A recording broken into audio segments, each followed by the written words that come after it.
L'hommage des acteurs, des artistes américains, des artistes français également. Nous sommes en direct avec Elise Moon. Bonjour, oui, merci d'être avec nous. Le décès, la surprise donc après le décès de Robin Williams à l'âge de 63 ans.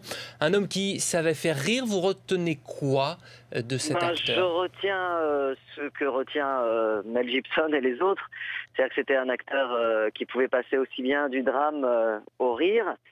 Et puis, en fait, ce drame-là qu'il a fait partir, ça me fait penser que les humoristes, en fait, ça peut paraître être un cliché, mais en tout cas, il y a quelque chose de profondément triste dans le fait de faire rire. C'est paradoxal, mais ça peut nous entraîner dans des profondeurs.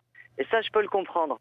Il y avait quelque chose, en fait, dans son regard qui était en même temps triste et en même temps gai. Et c'est ça qui m'étonne à peine quand j'entends qu'un gars comme ça peut se suicider.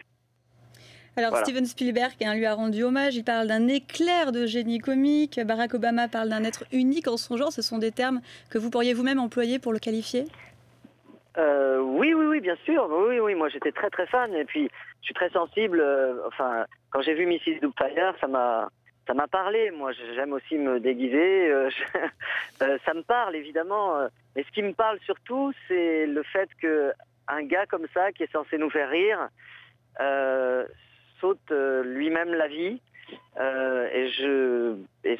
Encore une fois, ça ne m'étonne pas de la part de quelqu'un qui fait rire. Il y a toujours quelque chose de très profondément... On ne fait pas rire pour rien. Et il y a quelque chose de profondément dramatique et de profondément noir dans le fait de faire rire, paradoxalement. Voilà. Faire rire, Elise Moon, il évoquait aussi sa personnalité, un homme fragile, oui. Robin Williams, dans les interviews. Vous l'avez fait, vous aussi, volontiers, vous faites rire pour ces raisons personnelles aussi? Oui, on fait jamais rire pour rien, encore une fois. On n'est pas là pour parler de moi, mais chaque humoriste, en tout cas...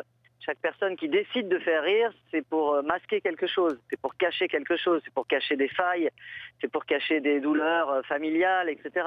Donc je ne connais pas exactement la vie de Robin Williams, mais j'imagine qu'il y a des failles comme ça. Et que ce n'est pas par hasard qu'on en vient à faire rire les gens, et que malheureusement, ce n'est pas par hasard qu'on en vient à se suicider. Enfin, on fait pas tous ça, hein, mais bon, heureusement. On évoquait la capacité... On évoquait la capacité de l'acteur à jouer plusieurs rôles. Il était doué notamment pour les imitations. Il avait un visage qui se transformait très souvent. Quel serait son successeur à présent, selon vous? Son successeur américain, vous voulez dire? Américain? Waouh, là, vous m'en demandez trop. Je sais pas, il y a tellement d'humoristes américains. Il y a toute une génération, en fait, qui arrive... moi j'aime beaucoup, pardon je viens d'oublier son nom, mais celui qui jouait justement avec lui dans La nuit au musée. Ben Stiller. Voilà, exactement. Donc on va dire que il n'est pas exactement dans le même style, mais en tout cas il y a une génération d'humoristes américains qui osent aller très très loin et qui sont dans la ligne directe de ce que faisait Robin Williams. Merci beaucoup, Elise Moon, d'avoir réagi ce matin après l'annonce du décès donc de Robin Williams, l'acteur.